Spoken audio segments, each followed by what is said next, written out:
हताशा से एक व्यक्ति बैठ गया था। व्यक्ति को मैं नहीं जानता था, हताशा को जानता था। ये कविता जो कि विश्व प्रसिद्ध है। ऐसे ही कई हिंदी के शीर्ष कवि कथाकार विनोद कुमार शुक्ल को इस साल का ज्ञानपीठ पुरस्कार दिया जा रहा है। छत्तीसगढ़ से किसी साहित्यकार को पहली बार आप देखिए ये पुरस्कार मिला है। तो जनवरी 1937 को राजनांदगांव में जहां जन्मे विनोद कुमार शुक्ल पिछले 50 साल से लेखन कर रहे हैं। विनोद कुमार शुक्ल की पहली कविता संग्रह लगभग जय हिंद जहां 1971 में प्रकाशित हुई थी, तो उनकी कहानी संग्रह पेड़ पर कमरा और महाविद्यालय भी बहुचर्चित है। नौकर की कमीज पर जाने माने फिल्मकार, जहां आपको बता दें मणिकौल ने एक फिल्म भी बनाई थी जो काफी फेमस हुई थी। कवि विनोद कुमार शुक्ल से बातचीत भी की हमारी सहयोगी दामिनी बंजारे ने और रूबरू कराया उनकी साहित्यिक यात्रा और लेखन से। नमस्ते। नमस्कार। आपको ज्ञानपीठ पुरस्कार मिल रहा है, कितना अच्छा। क्या ये पुरस्कार राष्ट्रीय स्तर पे आपको मिला है जी। ये इतने सालों का परिश्रम आपका आज पूरा हुआ है। क्या माना जाए आने वाले समय में और कौन से पुरस्कार मिलने चाहिए? आने वाले समय के बारे में मैं क्या बताऊं। ये पुरस्कार मुझे मिला, इसके लिए मुझे कोई वैसी श्रम जैसा एहसास तो कभी हुआ नहीं। कविता लिखना श्रम की बात नहीं, एक ज़रूरी काम है।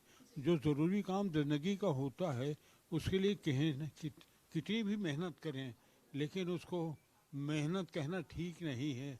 वो एक ज़रूरी काम जिंदा रहने का है। ये अपनी सांस के सांस लेना कोई काम नहीं है ज़िंदगी का।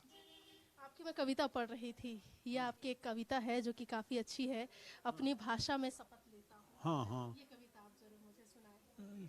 पढ़ लूँ? हाँ, पढ़ लीजिए आप। अपनी भाषा में शपथ लेता हूँ कि मैं किसी भी भाषा का अपमान नहीं करूँगा और मेरी भाषा हर जन्म में बदलती रहे। इसके लिए मैं बार बार जन्म लेता रहूं। यह मैं जीव जगत से कहता हूँ, चिड़ियों, पशुओं, कीट पतंगों से भी।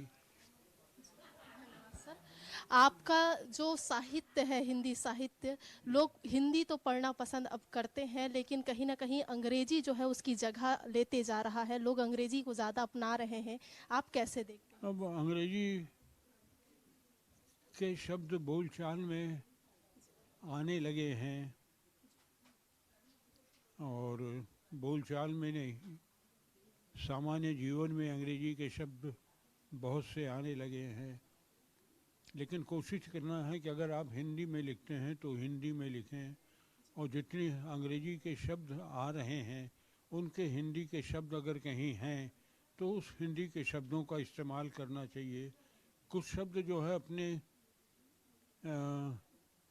अपने कारणों की वजह से, जैसे रेफ्रिजरेटर है, उसका कोई बहुत अच्छा हिंदी शब्द नहीं है, तो रेफ्रिजरेटर का उपयोग करें तो ठीक है।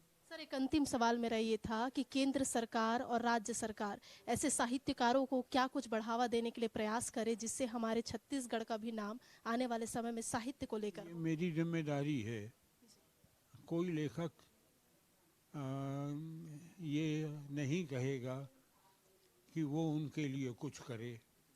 एक आध कविता जो आपकी प्रिय हो, जो आप सुनाना चाहें। मेरी प्रिय तो सभी कविताएं होती है, लेखक कभी तुलनात्मक नहीं। एक कविता पढ़ देता हूँ। हाँ जी सर। वसीयत वही लिखता है जिसके पास जमा पूंजी होती है। गरीब आदमी वसीयत नहीं लिखता। वो अपने दुख की किताब लिख सकता था कि उस पर क्या बीती, उसकी लड़ाई क्या थी, उसका समझौता क्या था, उसका विरोध क्या था, और वो कैसे अकेला छोड़ दिया गया हम सब के द्वारा कि उसने अंत में हार कर आत्महत्या कर ली। यह मेरा कबूलनामा है कि जैसे ही यह खबर मुझे अखबार से मिली तो मुझे मालूम हुआ कि मैं यह सब जानता था। गरीबी और कर्ज को तो बहुत अच्छे से, किसी भी तरह मैं उसके साथ होता तो वह आत्महत्या नहीं करता। मेरे उसके साथ नहीं होने को और उसकी इस आत्महत्या को हत्या की साजिश मानी जाए। मैं कुछ नहीं जानता कहकर बच नहीं सकता, मैं भाग नहीं सकता, मैं गिरफ्त में हूँ। धन्यवाद सर आपका।